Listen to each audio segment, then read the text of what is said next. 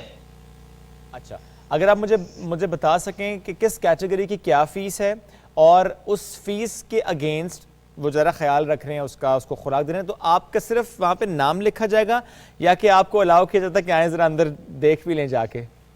اچھا، اس طرح ہے کہ جو کہ برونز ہے تو برونز کی یہ ہے کرائٹیریا ہے کہ آپ اس میں سے صرف جو ہے 5000 فیس ہے وہ آپ دے دیں گے، جس میں سے ایشین کوئل ہو گیا، کوکلاس ہو گیا، یہ جو ہے اس میں سے جس کی 5000 فیس ہے۔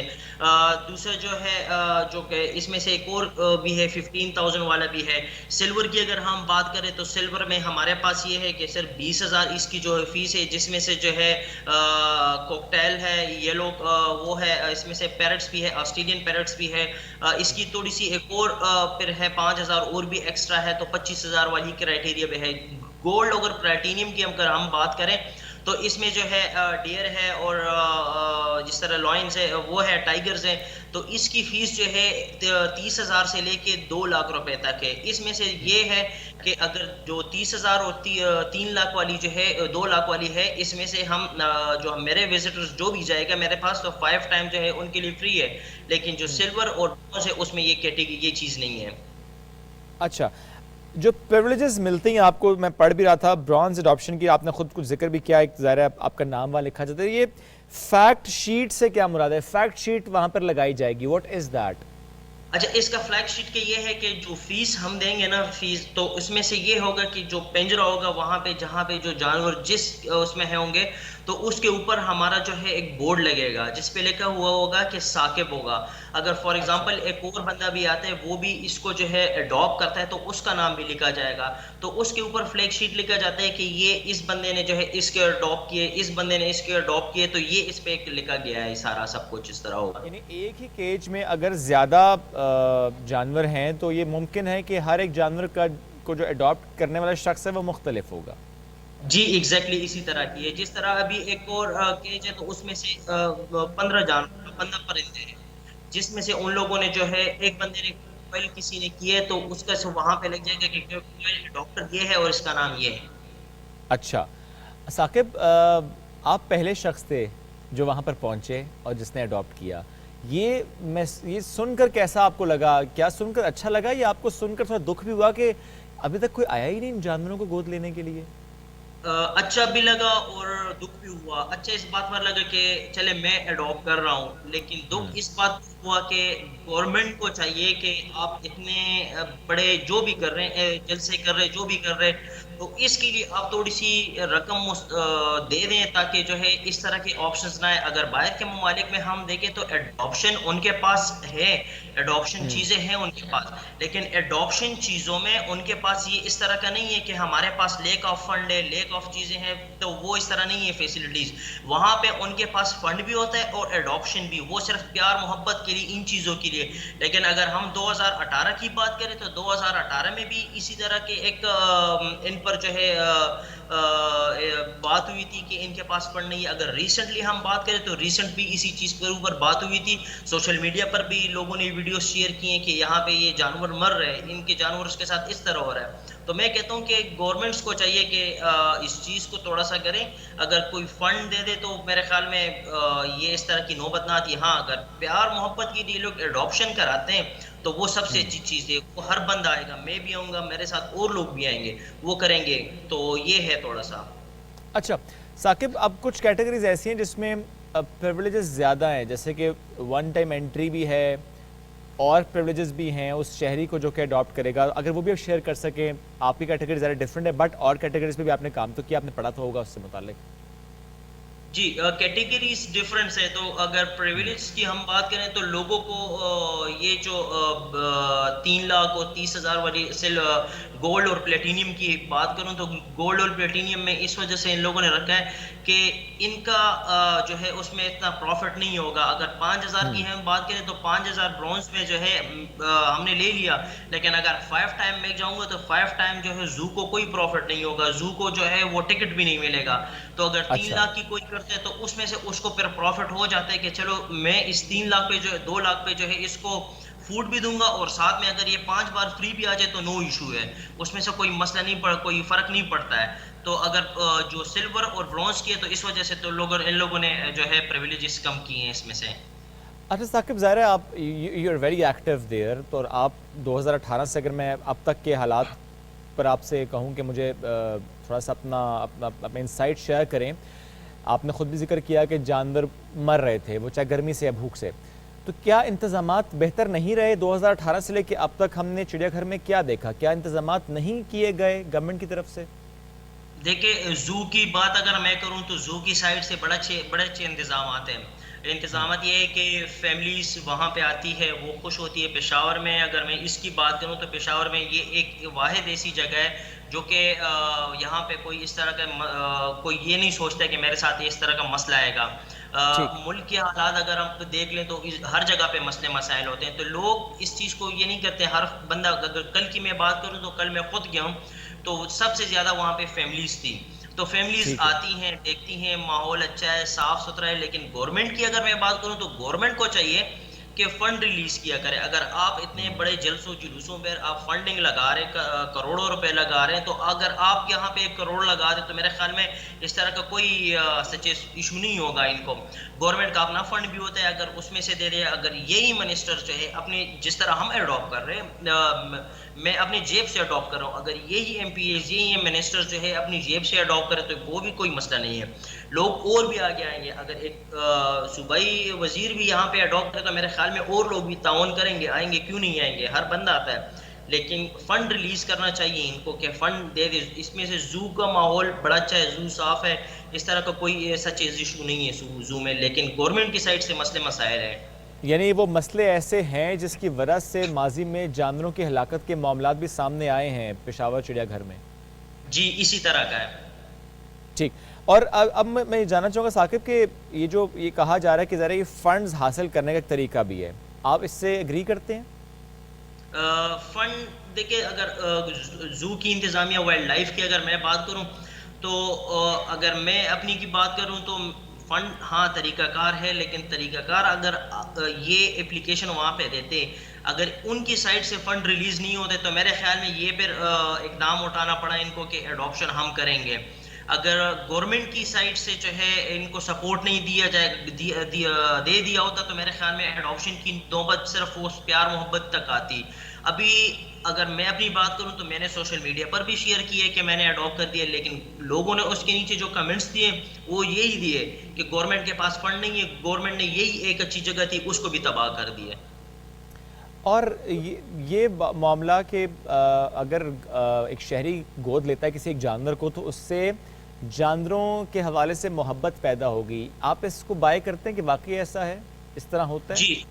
جی پہلے اس طرح ہوتا تھا کہ اگر ہم کسی بھی زو کی بات کریں, لاہور کی, اسلام آباد, یہ اس کی کراچی کی میں ہم بات کریں, تو بڑے بڑے زوز یا جن جگہوں پہ پارکس ہو گئے جو بھی ہو گئے تو وہاں پہ مسئلے مسائل ہوتے ہیں. اگر پہلے کوئی آتا تھا تو وہ جانور کو تنگ کرتا تھا, ابھی یہ نہیں ہوگا. اگر اس کیس پر ایک بورڈ لگا ہوگا کہ اڈاپٹر یہ ہے تو میرے خیال میں کہ لوگ اور بھی اس کو پڑھ کے وہ آ کے جو ہے ایگری کریں گے اور وہ خود بھی اڈاپٹ کریں گے اس کو, اس کی پیار محبت پڑے گی. اگر میں جاؤں گا, میں دیکھوں گا اس چیز کو, لوگ آئیں گے میرے پاس فیس بک پر, میں نے پوسٹ شیئر کیے تو لوگ ان کو اچھا لگا کہ ہم بھی اڈاپٹ کریں گے, ہم جا کے اڈاپٹ کریں گے. لوگوں نے پوچھا ہے, لیکن لوگ یہ سوچ رہے ہیں کہ پشاور زو والے جو ہے وہ اس چیز کو بیچ رہے, لیکن یہ بیچ نہیں رہے.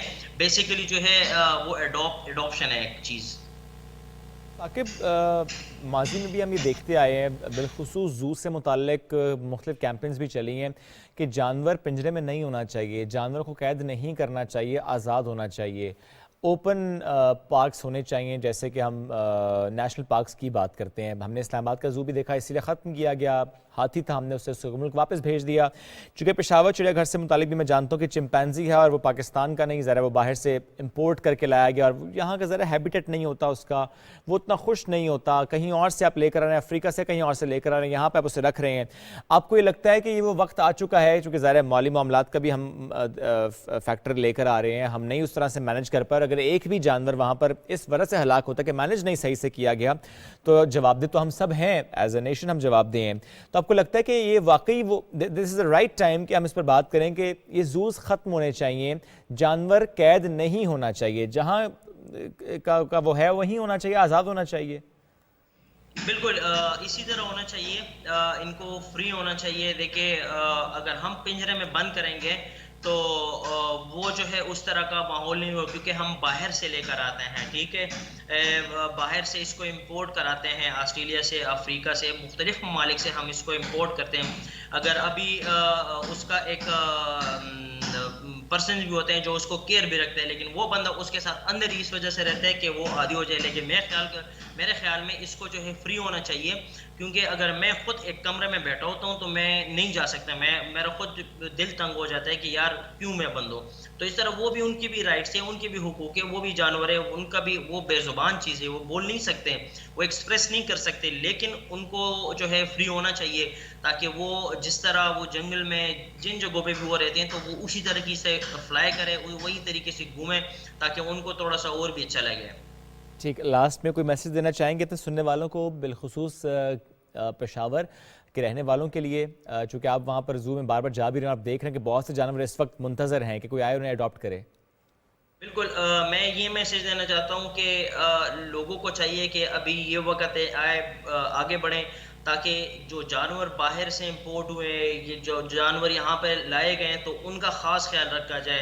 اگر ہمارے تھوڑی سی رقم سے ان کی جان بچ سکتی ہے, وہ یہاں پہ رہ سکتے, تو میرے خیال میں یہ 5,000 یہ 10,000 یہ اتنی کچھ رقم نہیں ہے, یہ سال کی فیس ہے, یہ سال میں ان لوگوں نے ڈیویژن کی ہے. تو میرے خیال میں لوگوں کو آگے آنا چاہیے اور بڑھنا چاہیے, اڈاپشن کرنا چاہیے اس چیز کو.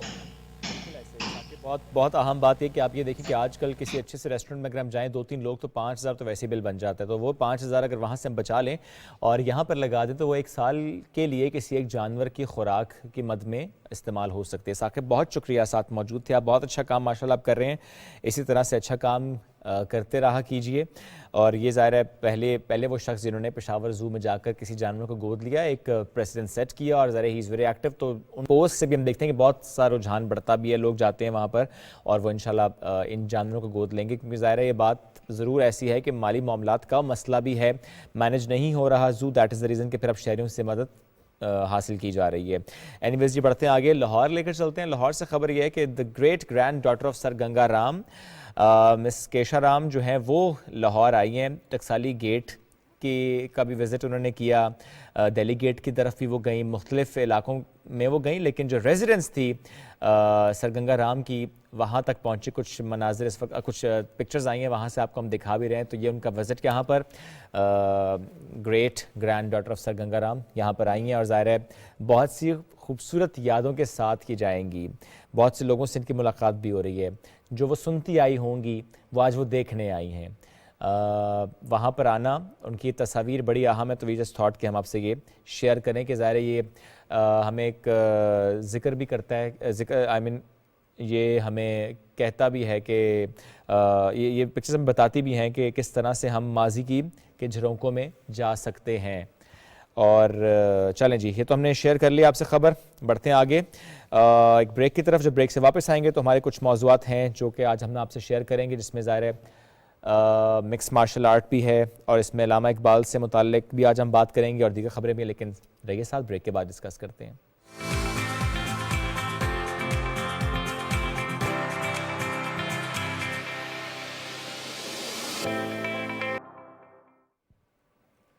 Welcome back after the break. Pakistan کو اعزاز حاصل ہونے اعزاز کی بات کرتے ہیں. پاکستان کی خاتون جنہوں نے یہ اعزاز حاصل کیا ان کا ذکر کریں گے.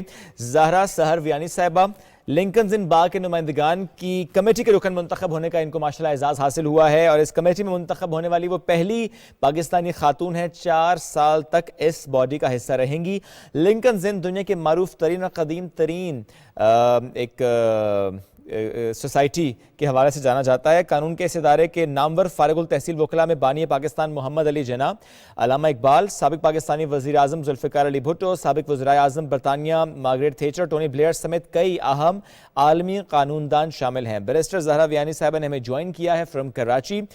ویمنز لائر ایسوسی ایشن کی پریزیڈنٹ بھی ہیں، attorney at law New York اور ایڈوکیٹ ہائی کورٹ پاکستان ہیں. تو انہیں ویلکم کرتے ہیں. السلام علیکم زہرا صاحبہ، کیسی ہیں آپ؟ وعلیکم السلام، بالکل ٹھیک ٹھاک. آپ کیسے ہیں؟ Great to have you ji. بہت ہی اچھا لگ رہا ہے کہ آپ نے آج ہمیں جوائن کیا ہے. میں چاہتا ہوں کہ وہ ناظرین جو نہیں جانتے لنکنز ان بار کی significance and what exactly is that, تو ہم یہاں سے گفتگو کا آغاز کرتے ہیں. واٹ از دیٹ لنکنز ان بار؟ جی دیکھیے، آپ جب باہر سے یا لوکلی آپ LLB جب کرتے ہیں تو یا آپ سولسٹر اسپیشلی UK اور آئرلینڈ میں، یا آپ سولسٹر بن سکتے ہیں یا پھر آپ بیرسٹر بن سکتے ہیں. رائٹ. تو بیرسٹر کے لیے آپ ایک BVC، ہمارے وقت پہ تو BVC کورس تھا، اب BTT ہو گیا ہے اور BTCC ہو گیا ہے. There's lots of words now. لیکن بیسکلی کیا ہوتا ہے، وہ 1 سال کا کورس ہوتا ہے. اس میں آپ کو ہمارے وقت پہ 12 ایگزام سے اب 16 ایگزام ہو گئے ہیں. اینڈ آپ ایگزامس کے لیے سٹ کرتے ہیں اور آپ کو ایک ان آف کورٹ کے ساتھ بلونگ کرنا پڑتا ہے. 4 ان آف کورٹ ہیں.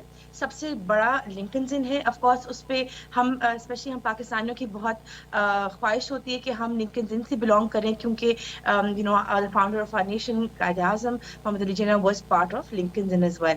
تو یہ 4 انز ہوتے ہیں. انر ٹیمپل، مڈل ٹیمپل اور گریز ان بھی 4 انچ کے حصہ ہے. تو آپ لنکنز ان سے ممبرشپ لیتے ہیں اور اس کے بعد سال کا بار کا ڈگری کرتے ہیں. تو لنکن اور اس کے بعد you get call to the bar اگر آپ سارے ایگزامس پاس کر لیتے ہیں. تو یہ ایک طریقہ ہوتا ہے جو وہاں کا ہے، اور آپ کو ڈنرز بھی اٹینڈ کرنے پڑتے ہیں اپنے چوزن ان میں. تو 12 ڈنرز ہوتے ہیں جہاں پر آپ کو ورک شاپس ہوتی ہیں، لوگوں سے آپ ملاقات کرتے ہیں. ایک ٹریڈیشن ہے بیسکلی. بالکل ٹھیک. اب سلیکشن پر آ جاتے ہیں. آپ کی سلیکشن کیسے ہوئی؟ کتنے لوگوں نے اپلائی کیا ہوتا ہے؟ طریقہ کار کیا ہوتا ہے اپلائی کرنے کا؟ ووٹنگ کیسے ہوتی ہے؟ کیا چیلنجز فیس کرنے پڑے آپ کو اس سلیکشن کے لیے؟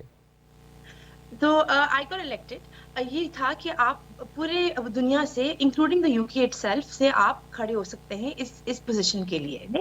انپریسیڈنٹڈ تھا. پہلے اتہاس میں یہ نہیں ہوا کہ 19 لوگ کھڑے ہوئے اس پوزیشن کے لیے فار ووٹنگ ای ووٹنگ کے تحت تھی. اور اس کے علاوہ یہاں تک کہ پاکستان سے بھی 3 اور لوگ کھڑے ہوئے تھے. مجھے انیشلی تھوڑی مشکلات کا سامنا یہ کرنا پڑا کہ چند لوگوں نے کہا کہ دیکھیں ہم نے ہمارا ریپرزینٹیو ایک میل ریپرزینٹیو تھا، ان کو ہم نے چوز کر لیا ہے اور ہم چاہتے ہیں کہ وہی کھڑا ہو اور پاکستان سے ووٹ ڈیوائڈ نہ ہو. تو میں نے کہا کہ نہیں، unfortunately I want to stand as well. اور آپ میرٹ پہ دیکھیں کہ کیسا ہے کہ میرٹ پہ انسان کو کھڑا ہونا چاہیے. اینڈ وائی ناٹ کبھی خاتون ریپرزینٹیو نہیں ہوئی ہیں تو ٹرائی تو کرنا چاہیے. انپریسیڈنٹڈ تھا کہ 1300 ووٹرز تھے, اس میں سے 300 ووٹرز ایلیجیبل نہیں تھے, تو اس لیے وہ کاؤنٹ نہیں کیے ان کے ووٹس. لیکن 1100 میں سے I got more than 410 votes, more than that, I think 450 یا 500 کے قریب ووٹ ملے مجھے. اور جو نمبر 2 آئے تھے, ہمیں پتہ نہیں کون نمبر 2 آئے تھے, ان کو 155 ووٹ ملے تھے. تو کافی مارجن سے اللہ کا شکر ہے جیت گئے.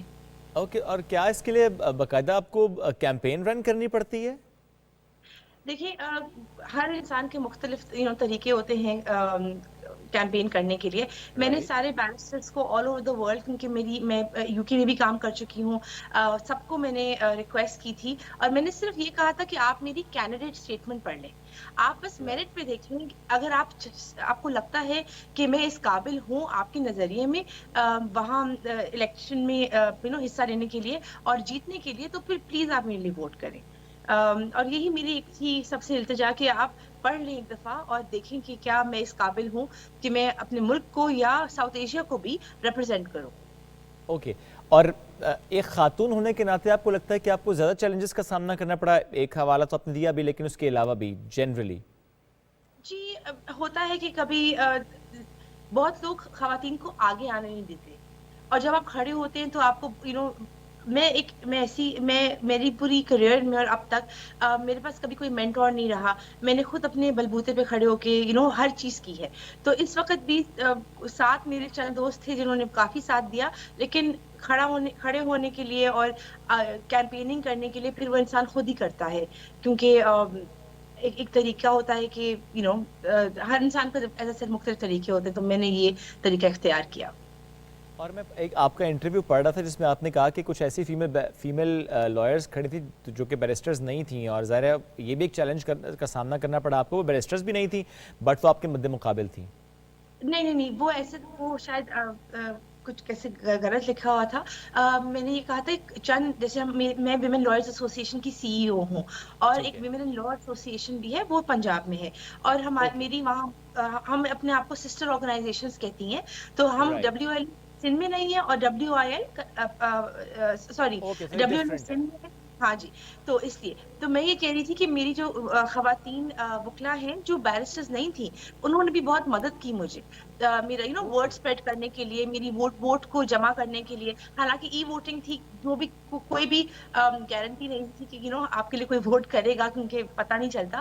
لیکن یہ ضرور تھا کہ انہوں نے کافی مدد کی, ٹویٹر پہ ری شیئر کیا, سوشل میڈیا ہو گیا, لوگوں کو فون کیے. تو میں یہ کہہ رہی تھی کہ بہت ہیلپ ملی اور سپورٹ ملی مجھے میری. بالکل یہ ایک الگ سی بات ہے, لیکن چھاپنے والوں نے تو بالکل الگ موقف لکھا. تو وی مسٹ سے کہ جو بھی اس وقت ہمیں سن بھی رہے ہیں وہ ضرور یہ دیکھیں کہ جہاں جہاں پہ غلط چھپا اس کو فکس ہونا چاہیے, بیکاز آپ کی بات تو بالکل الگ سی, آپ تو سپورٹ کی بات کر رہی ہیں. اچھا, میں ضرور جاننا بھی چاہوں گا آپ سے, آپ کا ایریا آف انٹرسٹ ویسے کیا ہوتا ہے؟ کن ایشوز کو آپ زیادہ ڈیل کر رہی ہوتی ہیں, کن کیسز کو؟ دیکھیے سو میرے پاس 2 لائنز ہیں. میں اپنی خود کی لا فرم رن کرتی ہوں, زارا اسویانی اینڈ ایسوسیٹس کے نام سے کراچی میں. تو میرے پاس کافی حد تک فیملی کیسز وچ میں انہیریٹنس بھی انکلوڈیڈ ہے, لیبر کیسز, پراپرٹی, IP اور بینکنگ. پاکستان میں کام کرنے کا سب سے بہترین ایکسکیوز یہ ہے کہ آپ کو ایک موقع مل جاتا ہے بہت سارے فیلڈز میں اور بہت سارے ایریاز آف لا میں اپنا تھوڑا سا مہارت پانے کا. تو اس لیے these are the 5 main areas of law جس میں میں کام کرتی ہوں.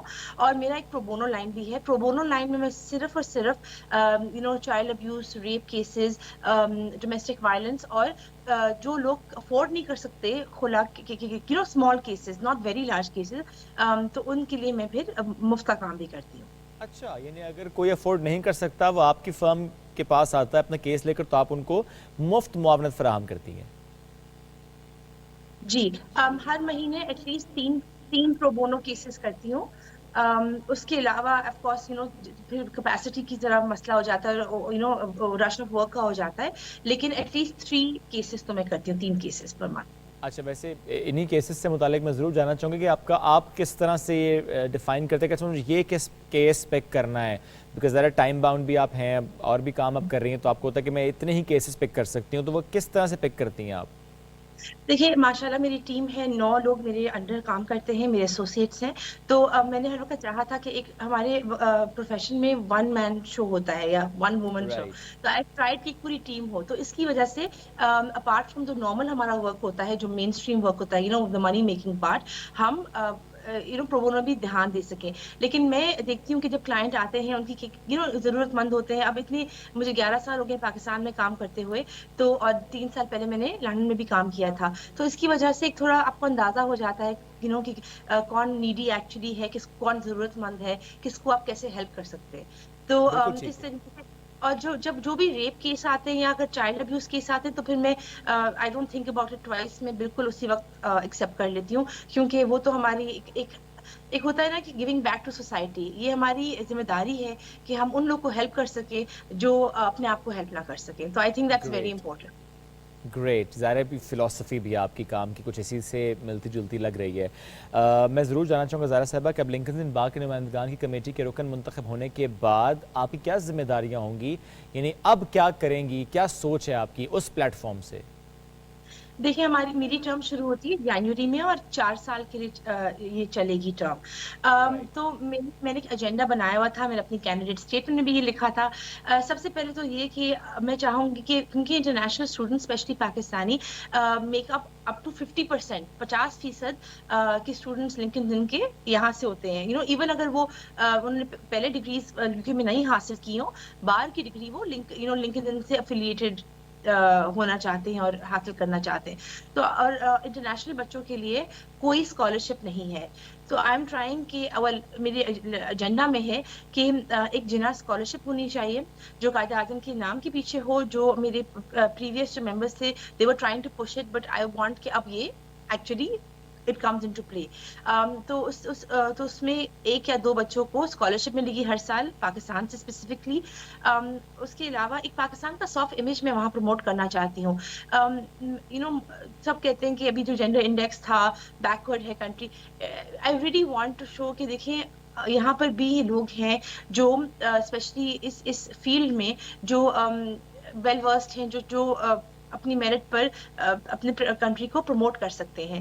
اینڈ دین بہت سارے اہم موضوع ہیں جیسے کلائمیٹ چینج ہو گیا، ایلومنی رائٹس ہمارے پاس یہاں نہیں ہے. I want international debate on it. I want کہ ہم سیمینارز ہولڈ کریں، وہاں کے لوگ یہاں آئیں، یہاں کے وہاں جائیں، اور ایک پورا انٹرنیشنل ڈائلاگ ہو جس سے شاید ہم کچھ آگے بڑھ سکیں. دیکھیں ہمارے پاس کتنے بیکاز آف کلائمیٹ چینج ہماری جو یہاں فلڈز میں ہمارے ساتھ جو جو اتنا نقصان ہوا ہے جان و مال کا لوگوں کا، تو اس پہ بھی ہمیں بات کرنا چاہیے. اور میرا یہی ہے کہ I want to talk about it, اور یہ چاہتی ہوں کہ ہم اس پہ پھر آگے بڑھیں کہ what are bad dads, how do we sort this out، کیسے کریں گے. تو ایک انٹرنیشنل ڈائلاگ بہت ضروری ہے.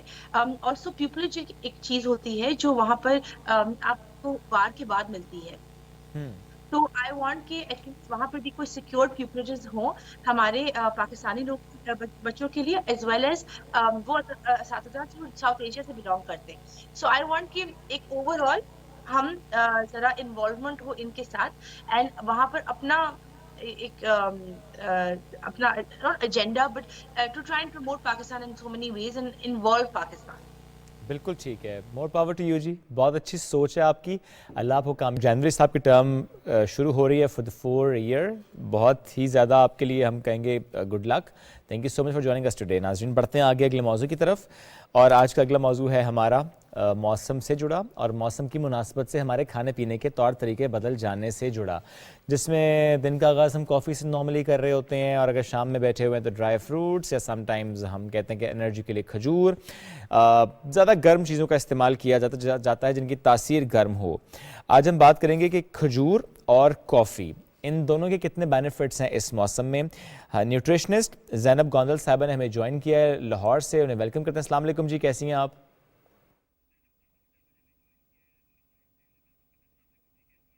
وعلیکم السلام. الحمدللہ بالکل ٹھیک. گریٹ ٹو ہیو یو جی.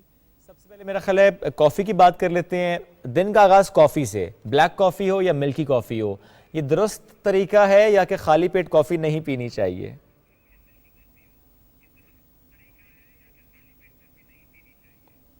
دیکھیں دونوں طرح کی ریسرچز جو ہیں وہ پروون ہیں. کچھ لوگ یہ کہتے ہیں اور ریسرچز یہ پروو کرتی ہیں کہ کافی سے اگر ہم اپنا دن کا سٹارٹ کرتے ہیں تو بہت زیادہ اینٹی آکسیڈنٹس جو ہیں وہ ہمارے جسم میں بننا شروع ہو جاتے ہیں.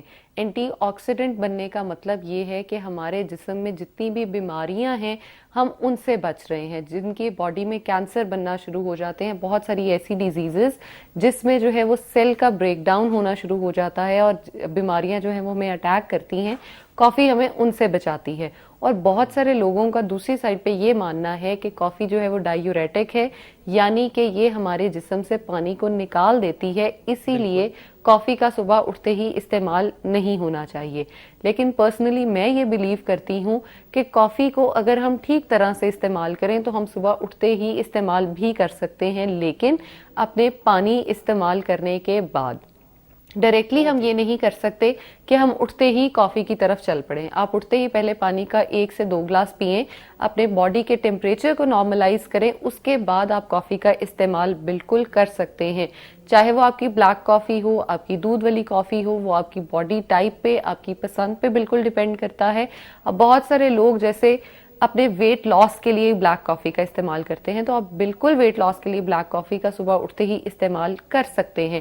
بہت سارے لوگ اس کو جو ہے صبح جاگنے کے لیے، اپنی آنکھیں کھولنے کے لیے استعمال کرتے ہیں، تو ایگزیکٹلی وہ بھی یوز ہم اس کو کر سکتے ہیں، کیونکہ یہ ہمیں بہت زیادہ ایک دم جسم میں جاتے ہی اسٹرینتھ پرووائڈ کرتی ہے، ہماری باڈی میں ایک ہیٹ جو ہوتی ہے اس کو پرووائڈ کرتی ہے، اور ہم ایک دم سے جو ہے وہ ایکٹیو ہو جاتے ہیں اور اپنے کاموں کو زیادہ ویجیلنٹلی، زیادہ ایکٹیولی کر سکتے ہیں. اگر ہم صبح اٹھتے ہی کافی کا استعمال کرتے ہیں اور اس کے بعد آفس، اسکول، کالج، یونیورسٹی کہیں بھی اپنی جاب کے لیے جا رہے ہیں یا اسٹڈیز کے لیے جا رہے ہیں، تو اسٹڈیز یہ پروو کرتی ہیں کہ یہ ہمارے کام کرنے کا جو ایک طریقہ ہے، ایک سٹائل ہے، اس میں ایڈوانسمنٹ لاتی ہے اور اس میں بہتری لے کر آتی ہے. تو صبح اس کا استعمال کرنا بہت بینیفٹ ہوتا ہے. کافی کس کے لیے اچھی نہیں ہے؟ کون ہے جو کافی کا استعمال نہ کرے؟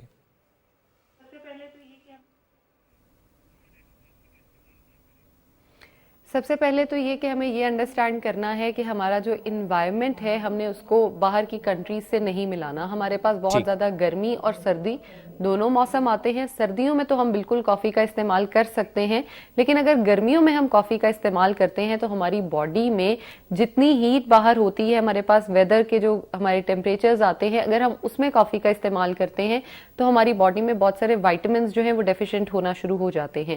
لیکن اگر سردیوں میں ہم کافی کا استعمال کرتے ہیں اور ایک نارمل اماؤنٹ جس کو ہم کہہ سکتے ہیں کہ دن میں 2 سے 3 کپ، اس سے زیادہ پلیز اس کو ایکسیڈ نہ کریں. اگر 2 سے 3 کپ سے ہم ایکسیڈ کرتے ہیں تو کوئی بھی نارمل پرسن جو ہے وہ اس سے الرجک ہو سکتا ہے، وہ اس سے جو ہے وہ پریشانی جو ہے اس کا سامنا بالکل کر سکتا ہے. لیکن اگر آپ کافی کے دن میں 2 سے 3 کپ استعمال کر رہے ہیں تو کسی بھی بیماری والے، کسی بھی نارمل روٹین والے لوگ جو ہیں وہ اس کا استعمال کر سکتے ہیں. کیونکہ کافی کا جو ایک بینیفٹ ہوتا ہے جو ہمیں سب سے زیادہ نظر آتا ہے وہ یہ ہے کہ اگر آپ ایکسرسائز کرنا چاہتے ہیں، آپ واک کرنا چاہتے ہیں اور آپ کی باڈی جو ہے وہ اتنا زیادہ آپ کہہ لیں سٹیبل نہیں ہے یا اتنا زیادہ اس میں جو ہے وہ سٹیبلٹی نہیں ہے، تو آپ یہ کر سکتے ہیں اگر آپ ایکسرسائز یا واک کرنے سے پہلے اپنی کافی کا استعمال کریں تو آپ بہت زیادہ ایکٹیو ہوتے ہیں. آپ کا برین جو ہے وہ ایک ہیپی موڈ میں جاتا ہے اور آپ کو زیادہ اسٹرینتھ جو ہے وہ یوز کرنے کا موقع دیتا ہے. جس کا مطلب یہ ہے کہ اگر آپ مسل بلڈنگ کرنا چاہتے ہیں، آپ ویٹ لاس کرنا چاہتے ہیں، چاہے ویٹ گین بھی کرنا چاہتے ہیں، آپ مسل بلڈ کر کے کافی کا استعمال کریں اور زیادہ بہترین ریزلٹس جو ہیں آپ ان کو پا سکتے ہیں. گریٹ. اب کافی کے بعد کھجور کی بات کرتے ہیں.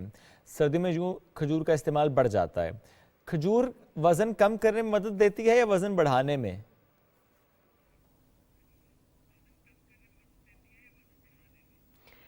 کھجور کے استعمال پہ ڈیپینڈ کرتا ہے کہ اگر ہم اس کو دودھ میں، ملک شیکس میں، ڈرائی فروٹس کے ساتھ استعمال بہت زیادہ شیک بنا کر رہے ہیں، بہت زیادہ میٹھے میں اس کو استعمال کر رہے ہیں تو وہ ہمارا وزن بڑھانے میں استعمال کرتی ہے. لیکن اگر ہم کہتے ہیں کہ ہم پورے دن میں 1 سے 2 کھجور کھاتے ہیں تو وہ ہمارا ڈائٹ پلان ٹوٹل ڈیپینڈ کرتا ہے، ہم اس کے ساتھ کیا لے رہے ہیں، یہ ہمارا وزن کم کرنے میں بھی ہیلپ کرتی ہے.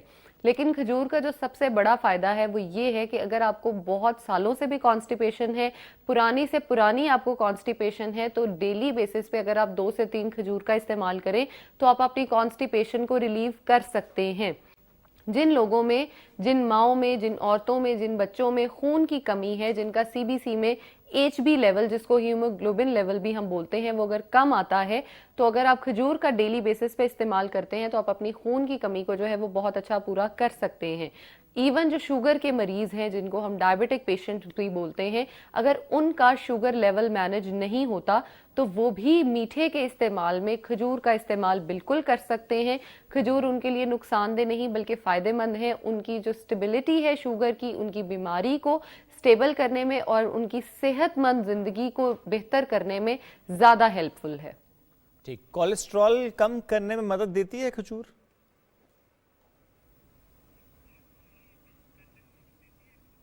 بالکل، شوگر کے ساتھ ساتھ کولیسٹرول، یورک ایسڈ اور ایون ہماری باڈی میں جو بلڈ پریشر ہائی رہنا شروع ہو جاتا ہے، جو کھجور ہے یہ اس کو بھی کنٹرول کرتی ہے۔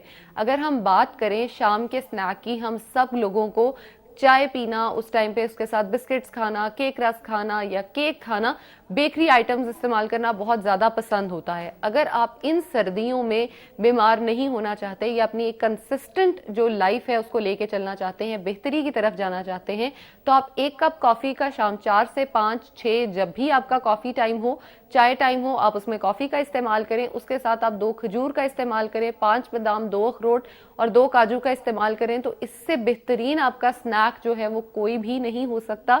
اور اگر اس کے بعد آپ واک کریں تو کیا ہی بات ہے، آپ یہ دیکھیں گے کہ ایک تو آپ کو سردی جو ہے وہ لگنے کی شدت جو ہے وہ کم ہوگی اور اس کے ساتھ ساتھ آپ صحت کی طرف بھی آئیں گے۔ ہم جیسے ہی گرمی آتی ہے ہمیں گرمی بھی زیادہ لگتی ہے، سردیاں آتی ہیں تو ہمیں ابھی سے ہی سردی جو ہے وہ لگنا کافی زیادہ سٹارٹ ہو گئی ہے۔ اگر ابھی سے ہی ہم تیاری شروع کر دیں اور ڈیلی بیسس پہ 2 کھجوروں کا استعمال کریں، کھجور کی کسی بھی قسم کا استعمال بالکل کیا جا سکتا ہے، چاہے وہ ڈارک براؤن ہے، لائٹ براؤن ہے، اجوا ہے، ڈوکا ہے، جو بھی ہمیں اویلیبل ہے، ہم سب کھجوروں کا استعمال بالکل کر سکتے ہیں۔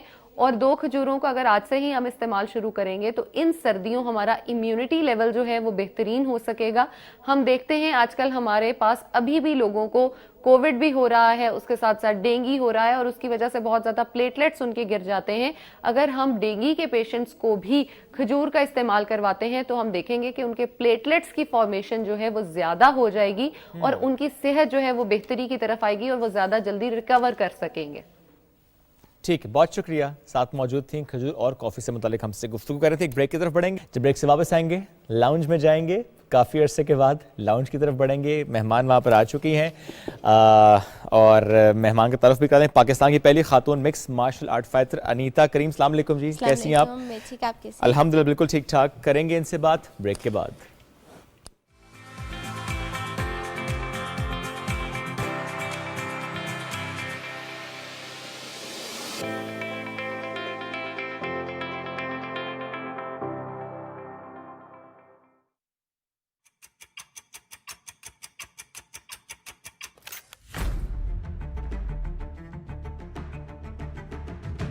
نیا ہے جذبہ، نئی ہے امنگ۔